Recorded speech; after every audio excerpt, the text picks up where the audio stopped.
Who's going to be Michigan's starting quarterback come August? Well, coming out of spring practice, got some inside scoop on one quarterback who's got a slight leg up and what to expect from the other 4 quarterbacks in the running for Michigan's next starting quarterback job, assuming they don't have anyone come in this spring transfer portal. Also have some recruiting to talk about on the show, but did want to remind you that the NFL draft starts tomorrow. 16, 17, 18 Michigan football players potentially could be drafted. Could be a record-setting weekend for the Wolverines. Join us here at Chat Sports, chatsports.com/TV. Analysis of all 250-plus picks. You won't get the kind of coverage we're going to have. You're not getting anywhere else. Analysis of every single pick, why they make sense to that team or they don't, and grades, everything you want from an NFL draft coverage right here on YouTube, youtube.com/chatsportstv. It is the Michigan Football Report. We've got a great show coming up for you guys. Here I've got Jack Latteray, a.k.a. Young Harbaugh, with me. Let's get it going right now.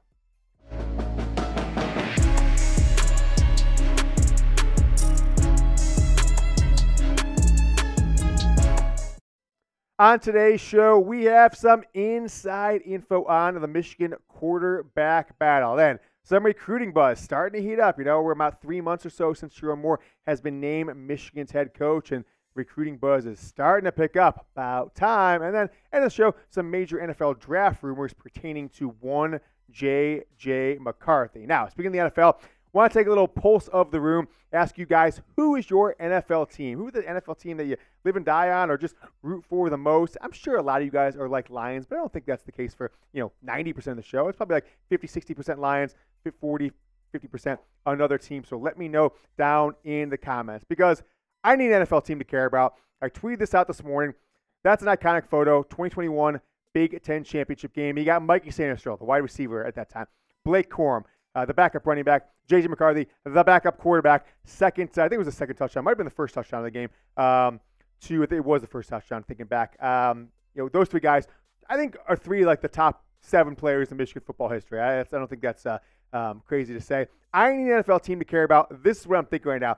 I am asking the football gods, whoever drafts JJ, draft either Sainristil and Corum as well. If you do that, you have frankly, you have my fanhood. I will be a fan of your franchise for the next decade at least, unless JJ just completely just turns into a bad player and he's off the team in 2 years, like half the guys or more from the draft just 2 or 3 years ago. So that is the word on the NFL draft. That's what I'm hoping for. JJ and Sainristil. JJ and Corum will be just an absolute dream.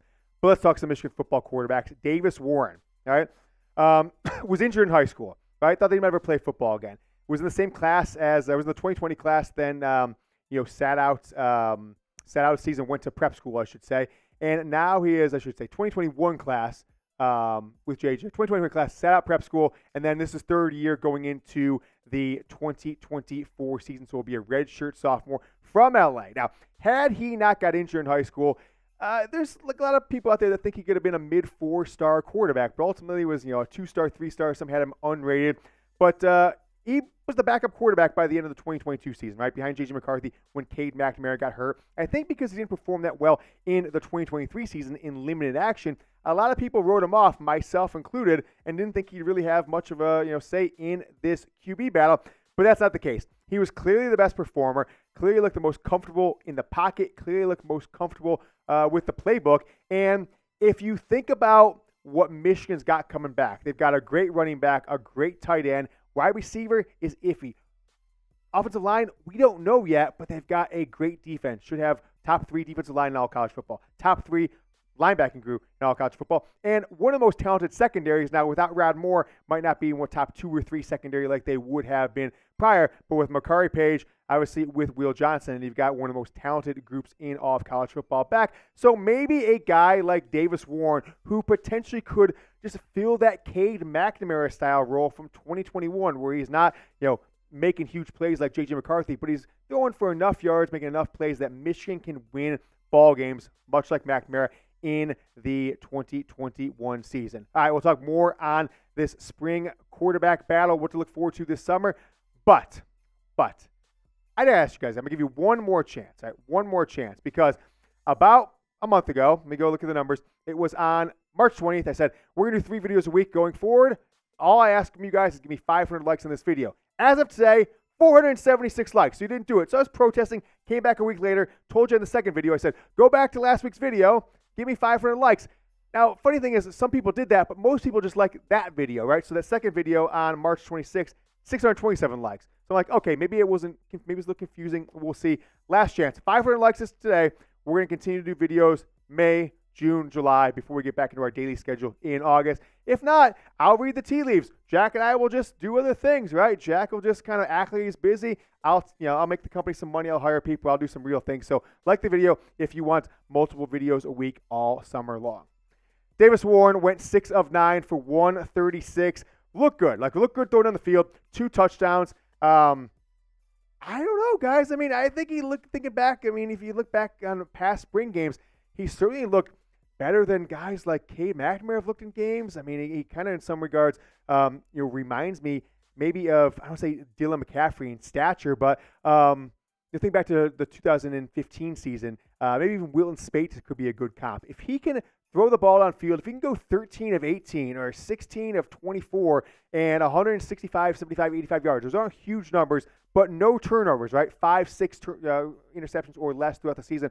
Protect the ball and be able to keep the defense just a little bit off balance by throwing deep, even if it doesn't complete it all the time, to give Donovan Edwards, Khalil Mullings, and others room to run.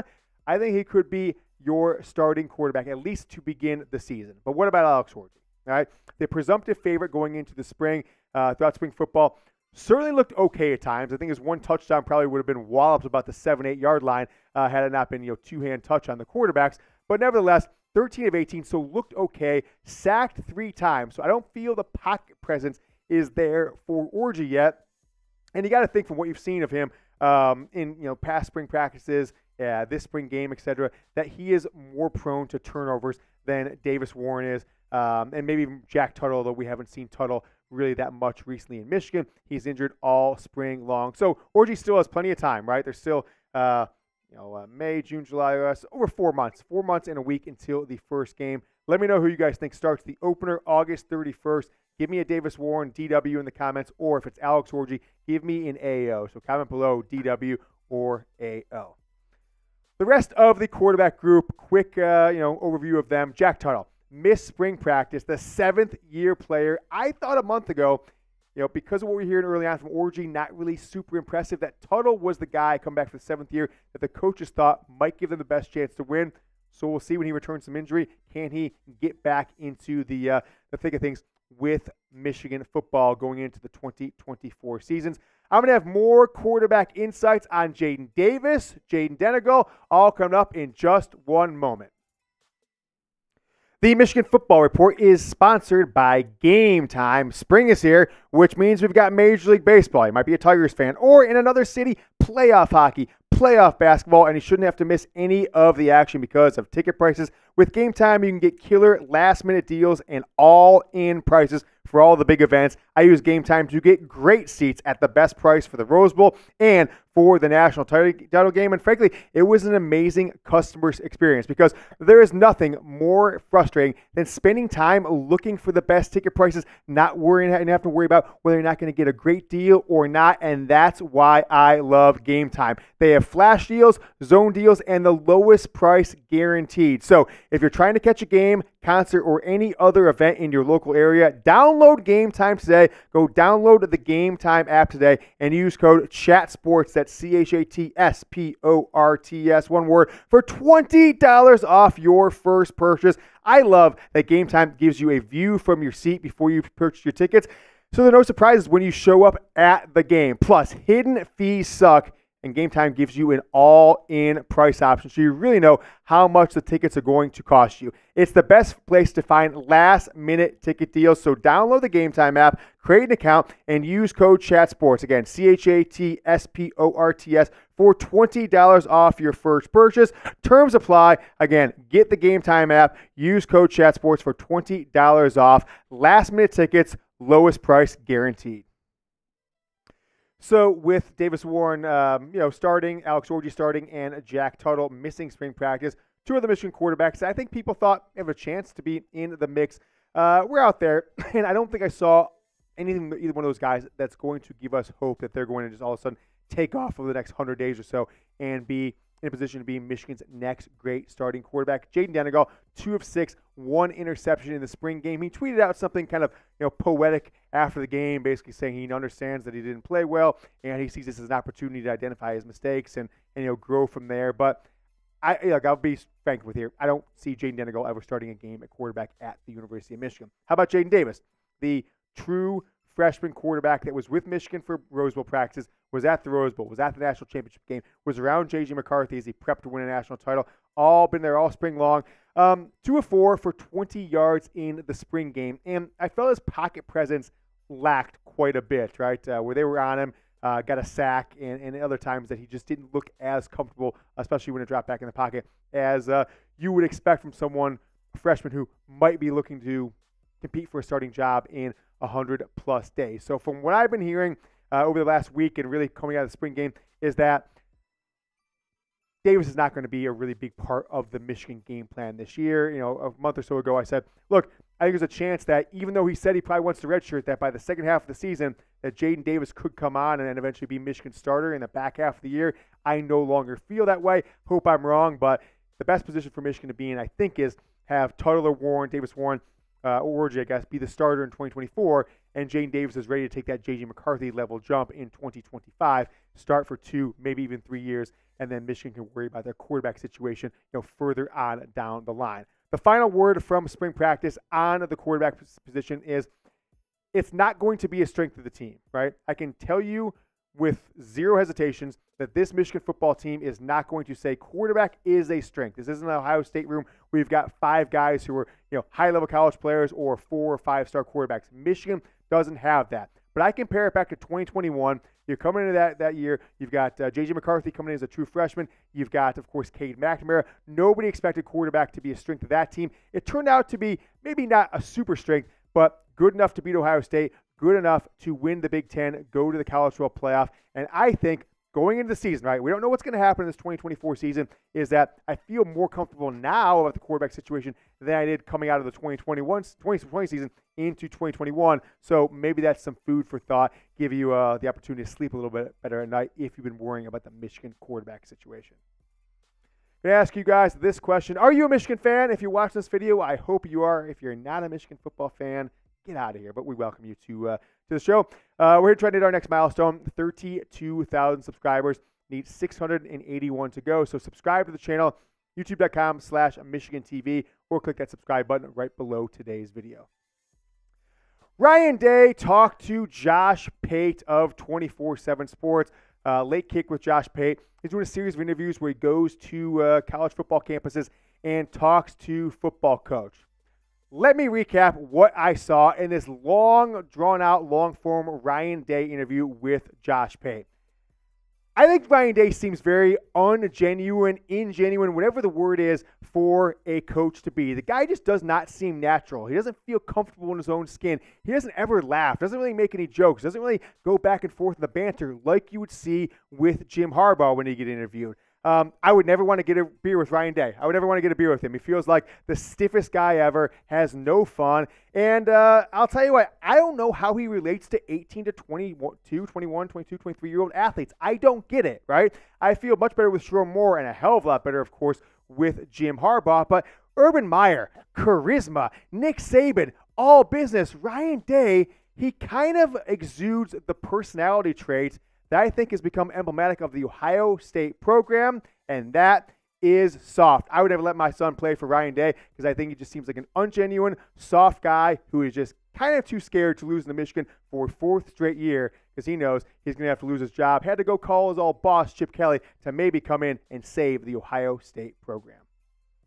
It's always beat Ohio State again here on the show. Don't forget it, right? It's happened 3 years in a row, 4 straight seasons. Michigan has not lost to Ohio State. As soon as we started this slogan, the entire trajectory of this program changed. So comment Bosa in the comments. Let me know. Never stop commenting Bosa on this show or just saying it all around, anywhere you're at, around college football fans, Michigan fans, or otherwise. Coming up, I got some big NFL draft buzz around JJ McCarthy you're going to want to stick around for. That is at the end of the show. But now, recruiting. Michigan football recruiting is finally seeing some momentum. Sherrone Moore has been in the job for, about 90 days, right? His 100 days on the job is coming up in a matter of next week. It's good to see him finally get his first commitment, right? Nate Marshall out of Chicago area, Oak Park, Illinois, top 50 player overall. I think end of the day, when this class is over, when this group of guys signs in early December, I think he's going to be elevated to 5-star status in that 2025 class. Good pickup for Michigan, right? Defensive line in college football over the past 5, 6, 7 years, and he is the first commitment of the Sherrone Moore era. Might get a second one. Hey, out of the state of Ohio, Cleveland area, Marquise Davis, the number 11 running back, top 250 or so player in the country, visited Michigan yesterday on Tuesday for his third time this spring, has built a strong relationship from Tony Alford, Michigan's new running backs coach from when he was at Ohio State, kind of turned things around, and third visit, all the recruiting blog boys are putting their crystal balls out there. I don't really mess around with kind of getting recruiting scoops because it's so fluid this time of the year. So I'm just going to say people out there think that he's going to commit to Michigan within a matter of days. Hell, could even happen today. So keep an eye out for Marquise Davis to be number 2 running back position, although some project him to maybe switch to defense secondary or a hybrid linebacker role in college. So Marquise Davis, 4-star, could be the next Michigan Wolverine. I'm glad to see some momentum, though, because Sherrone Moore has not got that new coach bump so far, and that's something Michigan absolutely needs once the Jim Harbaugh players start to wane away. Right? We saw it with David Shaw at Stanford. He kept that thing going for 4, 5, 6 years, but he was able to continue to recruit at a high level. Sherrone Moore needs to do that, and it can't stop right now. Right? Michigan needs to get between now and middle of June. If they don't have 5, 6, 7 more recruits, I might start getting a little concerned about the recruiting operation that Sherrone Moore has going on. Hopefully the distractions like the 2 DUIs, Denard Robinson, Greg Scruggs, is all in the past, and the staff can focus on the future of this program. The Vikings are eyeing JJ McCarthy. That shouldn't be news, but one of the beat writers there, like the St. Paul Press or whatever it is, one of these newspaper guys, old curmudgeon who's been a beat writer for years, he says, his name is Charles Walter, says that the Vikings are likely to draft J.J. McCarthy either at pick 11 or will make up a move to 6, 5, maybe even 4 to trade up to get the best quarterback in the history of Michigan football. We also have a source here at Chat Sports that told us that this person's source talked directly to a high school coach of JJ in the last 48 hours and said that JJ wants to get drafted by the Vikings. So it's a match made in heaven. Hopefully it happens. I could talk myself into JJ to the Patriots because it kind of give back some of those Tom Brady vibes. Jack might like that as well as a Patriots guy. But I just don't think it's the best position for him to win at a quarterback. I think the best places, right, are clearly the Vikings. They've got Justin Jefferson. They've got a great coaching staff, good coaching staff. They've got a great tight end. Could be the Bears, right? This is the Bears team that went, 7-10, 8-9 last year with a couple good receivers to go number 1. But I don't think that's going to happen. But our sources are saying JJ wants to get drafted by the Vikings, and the sources out of Minnesota, as you saw there from Charles, whatever, the beat writer, is that is their plan. I'm just hoping somebody like the Giants or the Raiders doesn't jump ahead and he gets put in a bad position with a franchise that churns quarterbacks out every 1, 2, 3 years and never really develops any star players. Minnesota has clearly done that, over years and years and years. Let me know what you guys think in the comments. Which team will draft J.J. McCarthy? I hope it's the Vikings. That's going to be my prediction. Let me know what you guys think down below. Like the video if you want more Michigan football report. You guys are on 500 likes. We get more videos. If not, I'm going to take at least the next month off. I'll give you another shot towards the end of May. Enjoy the NFL Draft. Watch it on Chat Sports, youtube.com/ChatSportsTV. Go Blue.